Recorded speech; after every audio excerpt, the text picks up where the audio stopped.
The Warriors have 14 spots on the roster, with a decision to make on two two-way players in Ty Jerome and Anthony Lamb. They just filled the 15th spot with a G League player in order to be able to play Jerome and Lamb for another 10 games combined. My question is this: why are they not going after Nerlens Noel, who cleared waivers and is eligible to sign with any team he wants? This is what they should have done the moment he became available, but they chose the G League route because they want Jerome Lamb for 10 more games. Sections of the Warriors fan base appear to be questioning the idea of acquiring an elite defensive center basically for free in a year their defense has fallen apart. So I will provide 5 reasons in this video why Noel would play a vital role as a backup center for Warriors, not only for the remainder of the regular season, but well into the playoffs. 1. Noel is a legitimately valuable NBA backup center. This is why he was given a 3-year, $27.7 million contract and is owed $9.2 million this year. But that's not the Warriors' problem, since he's been bought out. He's owed $9.7 million next season, but that's a team option, which means Warriors don't have to keep him beyond this season. They have an opportunity to sign a legitimate $9 million player for nothing, and they're not going to? Why not? We're not talking about a G Leaguer or some 35-plus-year-old vet who is on his final legs. We are talking about a still spry 28-year-old who is literally known for his defense. How does that make any sense? Warriors are 20th in defensive rating this season, which is not championship caliber defense. They were number 1 last year. This is a stark contrast. You can point to injuries as a reason for the downfall, but anyone who has followed this Warriors season knows their defense has been inconsistent, even with a fully healthy lineup.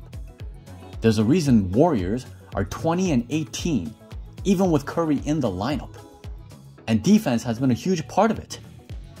JaMychal Green is not an anchor by any stretch of the imagination, and at this point, it's actually safe to call him an inconsistent liability on both ends of the floor, but especially on defense.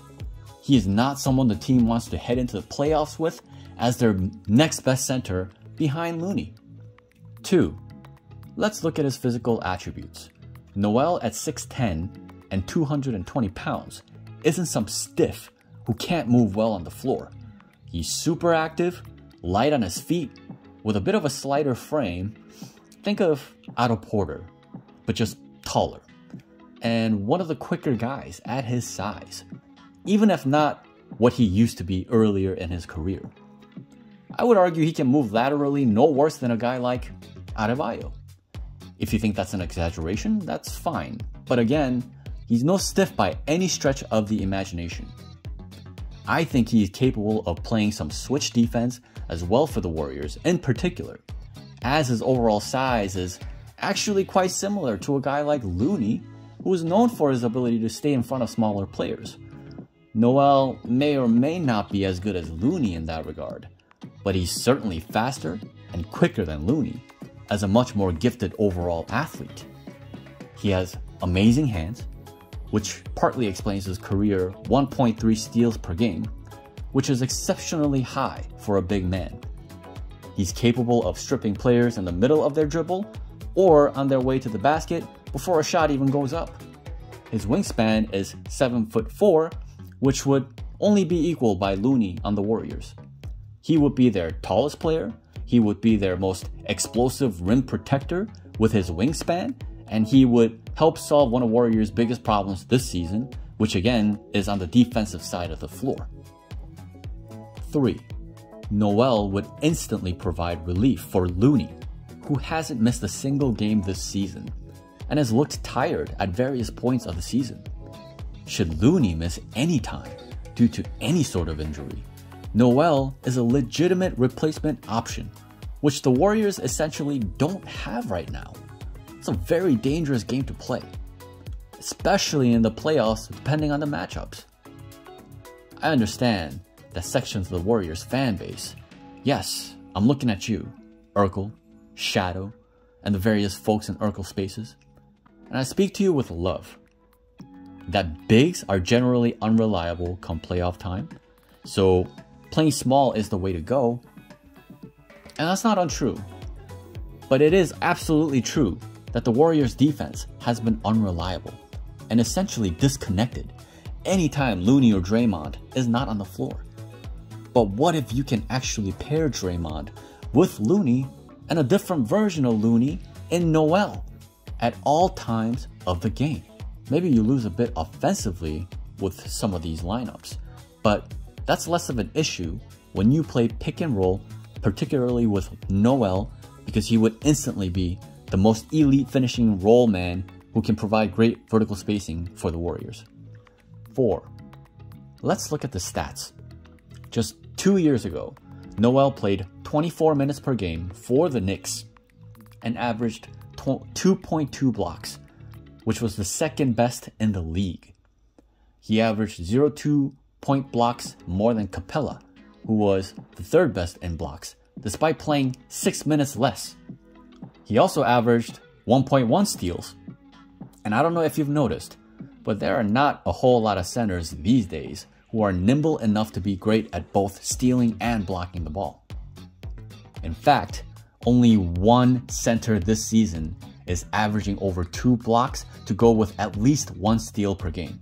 And that's Jaren Jackson, who is one of the best interior defenders in the league. Noel also averaged 6.4 rebounds, which extrapolates to 9.5 rebounds per 36.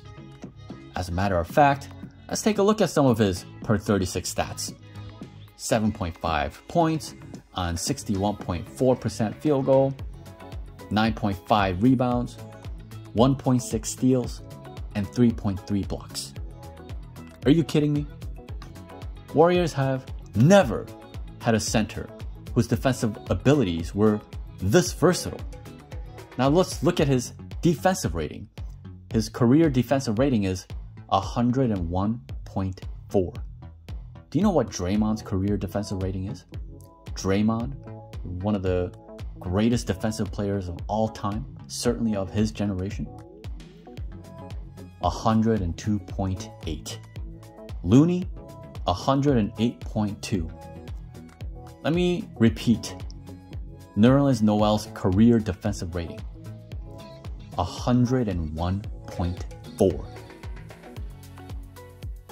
Noel is, in fact, one of the finer defensive players the league has had. He's just never found himself in an elite situation, playing for teams like the 76ers when they were down bad, the Mavericks when their leading scorer was Harrison Barnes. He played for OKC, and he played for the Knicks. And guess what? When 2 years ago, he played for those Knicks, they were the third best defensive team in the league. Now, let's take a look at Noel's defensive rating this season. He hasn't played a whole lot for a team that's rebuilding. They're trying to kind of bolster up their young pieces and whatnot. But even in those limited minutes, his defensive rating, playing for a really bad team overall, is 108.1. Draymond Green's defensive rating this year is 112. Kevon Looney's defensive rating this year is 111.7.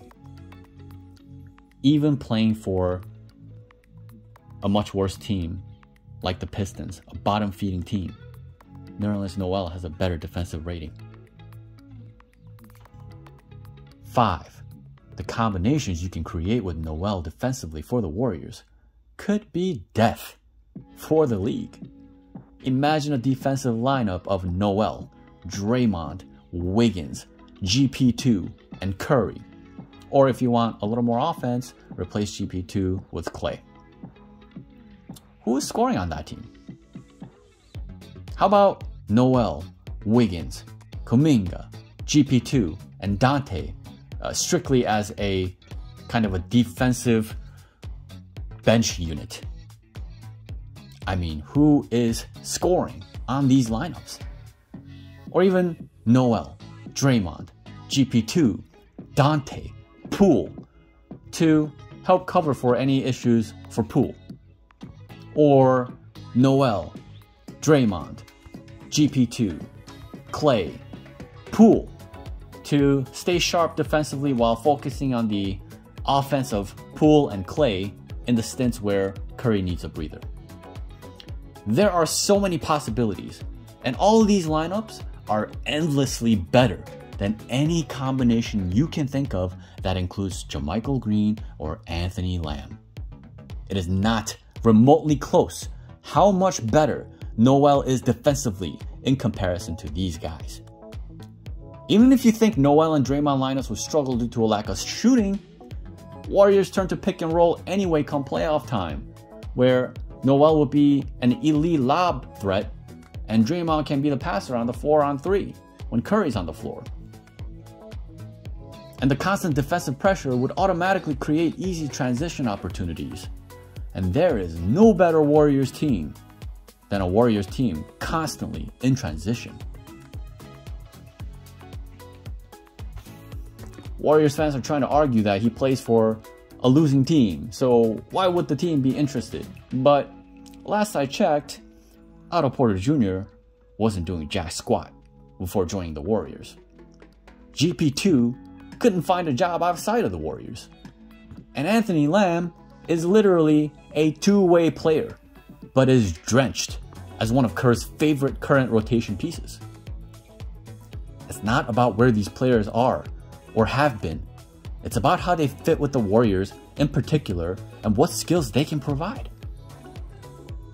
There's also the issue of playing bigs in the playoffs because of schemes, and there will surely come a time when the Warriors will have to go smaller. But the playoffs is a long journey, and they need every reliable body possible on their way to the finals.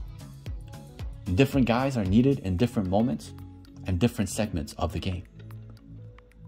When adjustments need to be made, Kerr will have to make them.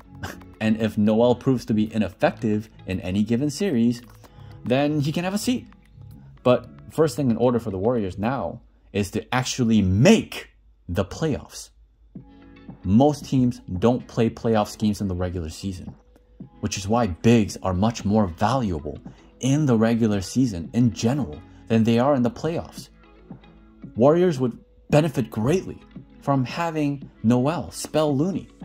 This is really plain and simple. A guy like him paired with Draymond, it would be an absolute nightmare for the opposing team from a defensive standpoint. Warriors would once again get stops, get out in transition, get easy buckets consistently, and blow teams out of the arena. Add guys like Wiggins, Dante DiVincenzo, or GP2 into the mix, and they would easily have the most formidable defensive lineups in the league with great overall balance. It's one of the biggest issues for the Warriors this season has been their lack of roster balance, whether it's an overabundance of guards or forwards who can't rebound. I would have personally preferred to look for a wing defender who can also rebound and spread the floor. You know, kind of like Otto Porter. But that's not really available on the market at this point. So, the next best option they have is Noel. Warriors would be wise to take advantage of this massive opportunity and knock on Noel's door to turn their defensive problems into a powerful strength heading into the playoffs, because defense and rebounding combined with the offensive players they already have is the greatest combination for playoff success and ring number 5.